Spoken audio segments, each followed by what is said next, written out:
নমস্কার দিদি ভাইরা, ডলিস রেসিপিতে আপনাকে স্বাগত জানাই। আজকের রান্না ইলিশ বেগুনের ঝাল। তাই ইলিশ মাছ ভালোবাসে না এমন বাঙালি কিন্তু খুঁজে পাওয়া খুবই মুশকিল। তাই চলুন কিভাবে করব আমরা সেটা দেখে নিই। এখানে আমি 200 গ্রামের মতন বেগুন নিয়েছি। একটি বড় বেগুন ছিল, সেটাকে লম্বালম্বিভাবে কেটে নিয়ে মাঝখান থেকে কেটে নিয়েছি।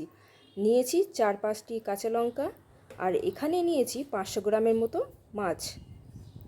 মাছের মধ্যে আমি 1 চামচের মতো হলুদ দিয়ে দিয়েছি, আর দিয়ে দিয়েছি নুন, দিয়ে ভালো করে মেখে নেব। চলুন তাহলে রান্নাটা শুরু করি। কড়াইতে আমরা প্রথমে দিয়ে দেব তেল। তেল গরম হয়ে গেলে আমরা মাছগুলোকে এক এক করে ছেড়ে দেব। তবে বলার অপেক্ষা রাখে না, ইলিশ মাছ বেশি ভাজতে নেই, আপনারা সেটা সবাই জানেন। ইলিশ মাছ কিন্তু খুবই নরম মাছ, ভাজার সময় ভেঙে যাওয়ার চান্স থাকে, তাই উল্টাবার সময় একটু খেয়াল রাখবেন যাতে ভেঙে না যায়। দেখুন মাছগুলো আমার ভাজা হয়ে গেছে। মাছগুলোকে এবার আমরা তুলে নেব। এবার ওই তেলের মধ্যে দিয়ে দেবো একটি শুকনো লঙ্কা, 1 চামচের মতো কালো জিরে, দিয়ে দেবো বেগুন, তারপর দিয়ে দেবো কয়েকটি কাঁচা লঙ্কা চেরা।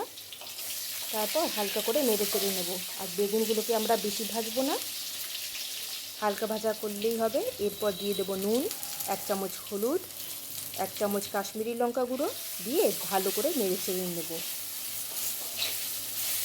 হালকা ভাজা হয়ে গেলেই তার মধ্যে দিয়ে দেব একটুখানি চিনি। আপনারা যে যেমন মিষ্টি পছন্দ করেন তেমনই দেবেন। তারপর দিয়ে দেব প্রয়োজন মতন জল। দেখুন ঝোলটাও আমার ফুটে এসেছে, আর বেগুন কিন্তু সেদ্ধ হতে বেশি সময় লাগে না। তারপর দিয়ে দেব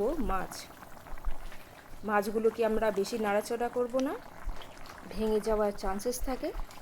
আর রঙটা দেখুন কত সুন্দর এসেছে, আর গন্ধটাও কিন্তু খুবই সুন্দর এসেছে।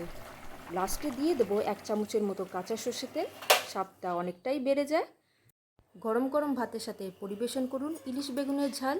আর হ্যাঁ, আমাদের রান্না যদি আপনার ভালো লাগে তাহলে চ্যানেলটি অবশ্যই সাবস্ক্রাইব করবেন। দেখা হচ্ছে পরবর্তী রান্নাতে।